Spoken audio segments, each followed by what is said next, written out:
The Battle of Steenkerque was fought on 3 August 1692, as a part of the 9 Years' War. It resulted in the victory of the French under Marshal François-Henri de Montmorency, Duc de Luxembourg, against a joint English, Scottish, Dutch-German army under Prince William of Orange. The battle took place near the village of Steenkerque in the southern Netherlands, 50 kilometers southwest of Brussels. Steenkerque is now part of the Belgian municipality of Braine-le-Comte. Prelude. The French had achieved their immediate object by capturing of Namur. The French, not wishing to fight, took up a strong defensive position in accordance with the strategical methods of the time. The French army lay facing northwest with its right on the Zena at Steenkerque and its left towards Engine. Their supposition was that the enemy would not dare to attack it.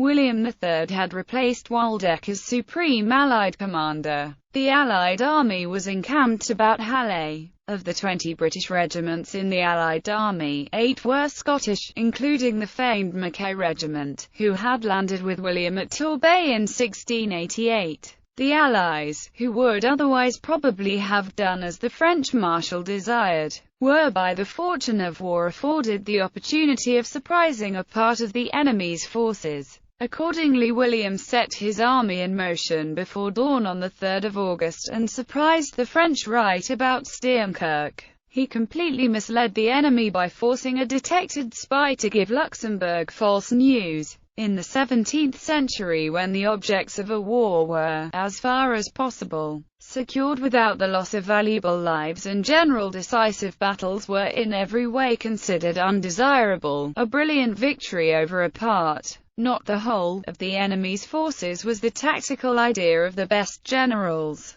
Battle. The Allied advanced guard of infantry and pioneers, under the Duke of Württemberg, deployed silently around 5 a.m., close to the French camps. The main body of the French army was farther back and forming up after the passage of some woods. Belatedly, Luxembourg became aware of the impending blow. When the fight opened, Luxembourg was completely surprised, and he could do no more than hurry the nearest foot and dragoons into action as each regiment came on the scene. The march of the Allies' main body was mismanaged. Valuable time was lost. At 9 a.m., Württemberg started methodically cannonading the enemy while waiting for support and for the order to advance. The French worked with feverish energy to form a strong and well-covered line of battle at the threatened point. The Allied main body had marched in the usual order, with one wing of cavalry leading, the infantry following, and the other wing of cavalry at the tail of the column. On arrival at the field, they were hastily sorted out into infantry and cavalry, for the ground was only suitable for the former. Only a few Allied battalions had come up to support the advance guard when the real attack opened at 12:30.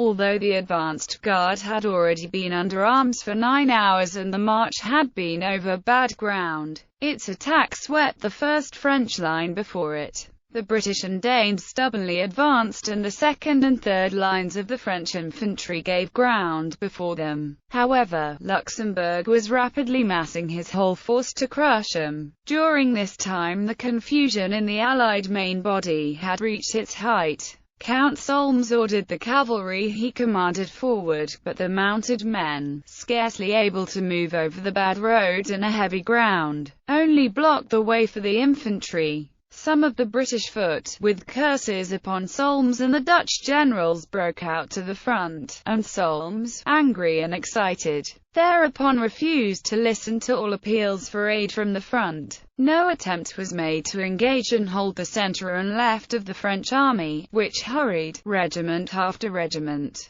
to take part in the fighting at Steenkerque. William's counter-order that the infantry was to go forward, the cavalry to halt, was opposed by General Hugh Mackay, who urged an ordered withdrawal, to effect consolidation of the infantry. When directly ordered by William to advance, he reportedly said, "The will of the Lord be done," and was killed at the head of the Mackay regiment. Men of his own clan, after taking his place, on foot, at their head. At the crisis, Luxembourg had not hesitated to throw the whole of the French and Swiss guards into the fight, led by the princes of the royal house. More and more French troops under command of Boufflers appeared from side of Engine. During and after this supreme effort, the Allies were driven back, contesting every step against the weight of numbers. The foot and dragoons of the main body, which succeeded in reaching the front, served only to cover and to steady the retreat of Wurtemberg's force. The coup having manifestly failed, William ordered a general retreat. The Allies retired as they had come, their rearguard under the Dutch Marshal Ouwerkerk showing too stubborn a front for the French to attack. The French army, very disordered and suffering heavy casualties, was in no state to pursue. Aftermath: over 8,000 men out of only about 15,000 engaged on the side of the Allies were killed and wounded.